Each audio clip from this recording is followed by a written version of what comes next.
The Arabic Quilt, an immigrant story by Khalil, illustrated by Anait, Semirdzyah. There's the boats in the water. The Arabic Quilt, immigrant story. What do you see? A picture. Yeah. Somebody? Glasses. Glasses. Yeah, someone's wearing glasses, yeah. Kanzi Habati, you're going to be late to the first day of school, Mama calls. I'm coming, Mama. Kanzi stuffs her notebook into her backpack and quickly but carefully folds her quilt, the special one Tita made in Egypt. Breakfast is delicious. Egyptian fava beans, homemade French toast, and watermelon with feta cheese and mint. Zachariah has watermelon juice dripping down his chin. He looks happy. I packed your favorite lunch for you. A kofta sandwich, Baba explains. Shukran, Baba, Kanzi says.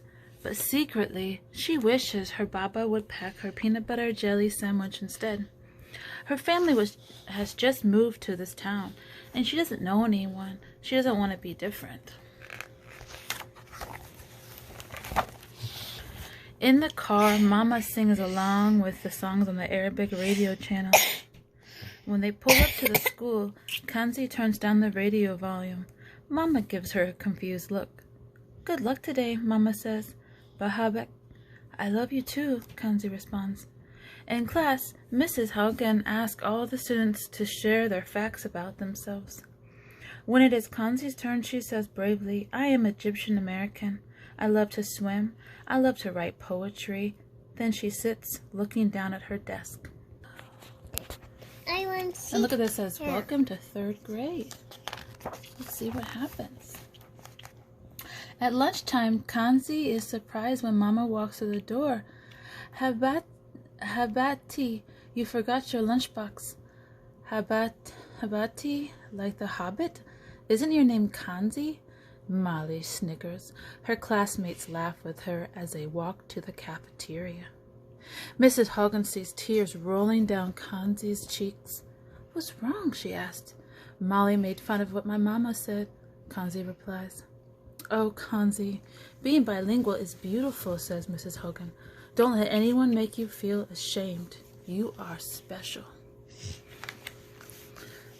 That night, as Mama puts leftover shubba eds in Kanzi's lunchbox, Kanzi gently pats Mama's back. Can you please pack me a turkey sandwich instead?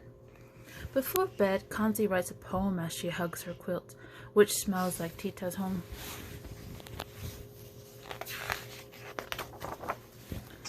The next day, Molly says, Mrs. Hogan said, I hurt your feelings. I'm sorry I laughed at your mom's language. It sounded funny. It may sound funny to you, but that is only because you don't speak Arabic, Kanzi says. She feels a lump forming in her throat. My parents say that learning different languages makes a person smarter and kinder, she blurts out. Okay, whatever, Molly says, skipping away.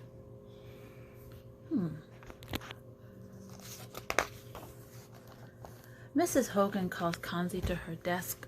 After lunch, I found this notebook on the floor, and it was open to a lovely poem, she says. I was describing my Tita's quilt, Kanzi says. When I visited her in Egypt, she gave it to me. My Tita only speaks Arabic. Mrs. Hogan smiles. That is special. I would love to see your quilt. Can I bring it to school? Kanzi asks. Sure, bring it tomorrow, Mrs. Hogan says. Mrs. Hogan sounds nice, doesn't she?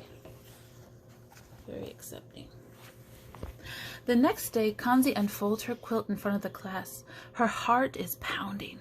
This is my quilt that my Tita in Egypt made, she says. That's cool. I want to make a quilt like that, Deshawn says. Maybe we can all make one for our classroom, Claire shouts. Mrs. Hogan nods and smiles. On Friday, Mrs. Hogan makes an announcement. I have an exciting project for us all to work on. Kanzi's mom is here to help us make a quilt of our quilt of all your names in Arabic. As Mama steps forward, Kanzi thinks how beautiful she looks.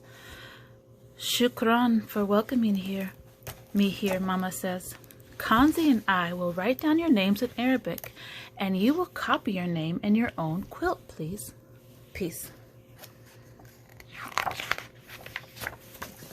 Molly is not enthusiastic about the project. Who cares about Arabic? We live in America. My mom says we should only speak English. In response, Mrs. Hogan starts writing words on the board. Look at Benji. Look at these words. You know some of these. Algebra, coffee, lemon, sugar. Does anyone know what these words have in common? She asks. They come from Arabic words, Kanzi whispers.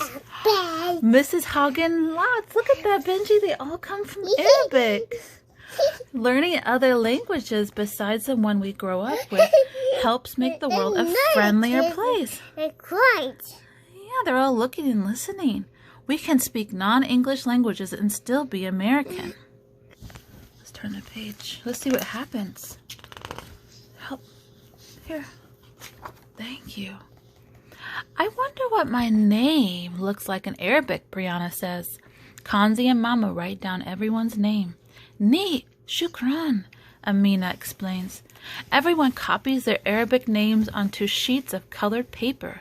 Then they decorate their papers with glitter and jewels and place them on the table for the glue to dry. On Monday morning, you will see a beautiful glass quilt hanging in the hall, Mrs. Hogan tells them. Here, turn the page. Look, they're using scissors and glue and glitter. Here, turn the page. Here. Thank you. Oh, look at that. Kanzi is nervous when the bell rings on Monday morning and the kids file into school. What if the quilt didn't turn out nicely? Yeah, they go out. Now they're coming back. It's the next morning after the weekend. The quilt hangs on the bulletin board outside Mrs. Hogan's class. The colorful papers with their Arabic names have been cut into different shapes and sizes. Look at that. What shapes and sizes do you see, Benji? And all the pieces are stapled together. Kanzi stands in awe, reading names in Arabic. Claire, Leah, Molly, Ivy, Jack, Lucas, Brianna, Chang, Dishan, Sam, Angela. What about Benji's on there? Lily, Amina. Teachers and older students stop to look at the names, trying to figure out whose name is who. Benji and Mama. Yeah, Benji and Mama. Wow, and look at those beautiful letters. They're like drawings. Mama. Look at that, Benji. Look at all the shapes and the colors. You turn a page? Let's see what happens. That was really cool project, Kanzi. Shukran, Kanzi's classmates tell her. I'm sorry I made fun of you, says Molly. I didn't realize how important a different language is. Can you write my mom's name in Arabic? I want to give it to her as a gift. Okay, Kanzi says. Do you want to go swimming soon? I love to, Kanzi nods as Molly hugs her. Aww. Leaving class a week later, Kanzi stops to look at the Arabic quilt one last time. Right across from it, she is surprised to see, oh, look at that, another collage of names in a language she doesn't recognize.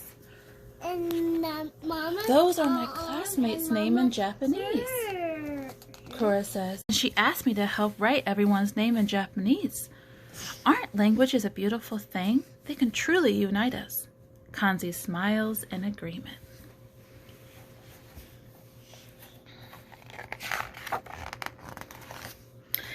In her room that night, Kanzi holds Tita's quilt tightly as she writes a poem for her parents.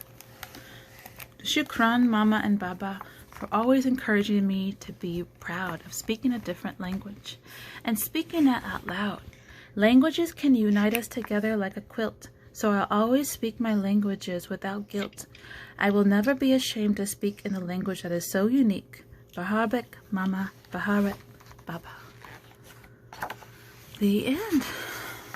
No. Habati, my love. Tita, grandma. Shukran, thank you. Bahabek, I love you. Bahabek, I love you. Mama, Baba, sherbet, adds lentil soup. Kafta, spiced meatballs. Wow, and other words derived from Arabic: zero, algebra, sofa, candy, alcohol, cotton. And look at that, it's a picture of the author and the illustrator. Another picture of them. And that was called the Arabic Quilt.